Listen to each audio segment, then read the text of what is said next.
Oui. Alors, bonjour, chers apprenants. Bonjour, mes élèves de troisième. J'ai fait une petite vidéo. Parce que la dernière fois, j'expliquais en classe les statistiques avec le tableau Excel. Comment calculer la moyenne, la médiane, tout cela. Donc, pour cela, j'ai fait une petite vidéo. Je ne reviendrai pas sur le tableau Excel parce qu'on a déjà fait dans la classe. Juste comment insérer les notes. Voilà, les notes sont là à côté des notes de Victor, Nali et Julie que j'ai insérées. J'ai inséré. Et voilà, j'ai inséré ces notes. J'ai envie maintenant, j'ai envie que ces notes-là soient j'ai envie de calculer la moyenne de ces notes. D'accord? Alors, je commence par mettre, je choisis la cellule, je mets égal, et j'écris moyenne. Moyenne. En mettant bien la parenthèse et en cliquant sur les différents, la plage qui est là, et je fais entrer et j'ai la moyenne. Donc, j'ai la moyenne de Victor. Et comme j'ai déjà mis la formule, comme je vous avez mis en grande classe, je ne fais que glisser pour avoir la moyenne de Julie. Voilà, ça nous permettait d'avoir la moyenne de Julie. Ça, c'est une chose. Alors là, j'ai la moyenne, j'ai les moyennes, j'ai copié. Alors là, j'ai envie de trouver la médiane. Alors pour la médiane, il faut que les nombres soient dans l'ordre croissant ou décroissant. Bon, si je regarde ici, c'est dans l'ordre croissant. C'est dans l'ordre du plus grand au plus petit parce que j'ai 4, 6, 12, ainsi de suite. Donc ici, je vais juste là, je mets égal. Alors qu'est-ce que je vais faire au préalable? J'ai envie après de le copier-coller. Ce que je vais faire au préalable, c'est de mettre aussi des notes de Nadir, par exemple, dans l'ordre dans l'ordre croissant. Alors, je fais trier et il me dit dans la solution, je veux juste continuer avec la solution en cours, je mets tri. Et j'ai les notes de Nadir qui sont dans l'ordre du plus grand au plus petit. Et parallèlement aussi, ici, je regarde que j'ai les notes de Julie qui sont alignées du plus grand au plus petit. Alors, pour la médiane, je vais faire, je mets égal, égal pour appeler l'opération. Je tape médiane, médiane. Ensuite, je mets ma parenthèse et je sélectionne la plage de Victor, ici. Toute la plage est sélectionnée.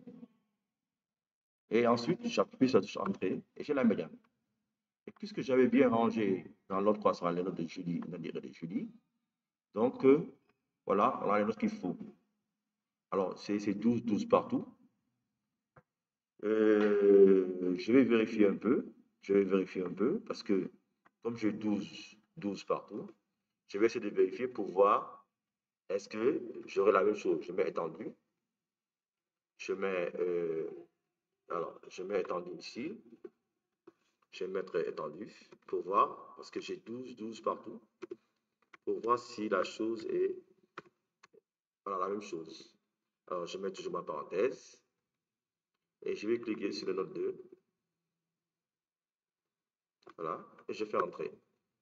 Alors, ça ne marche pas. Donc, ça veut dire qu'il y a un souci. Donc, je reprends ici. Donc, je reviens là. Bon, maintenant, je vais enlever toute la plage ici. Et je reprends one by one.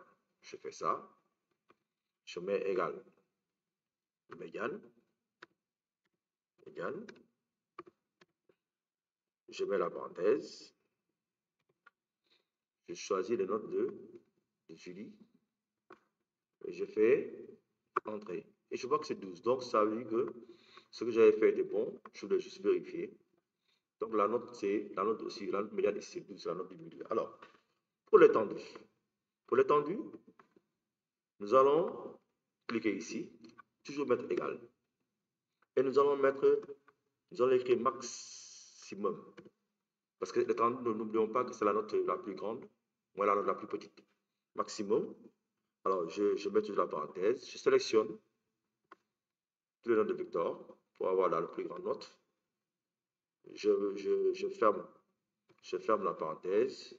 Je mets le signe moins. Et je mets, après avoir mis le signe moins, je mets ça. Je mets minimum. Minimum. Min. Alors, je fais la même chose, une parenthèse. Je sélectionne aussi ici, minimum. La même chose. Je ferme et je mets égal.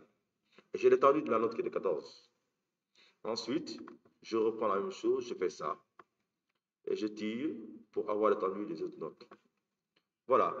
Voilà comment on peut calculer la moyenne et la médiane à l'aide du tableau Excel pour compléter votre... Alors, je laisserai le document, ce document-là en description. On ne va évidemment aller dans de Victor. Ce sera à vous de reprendre ça. Et vous l'avez ici.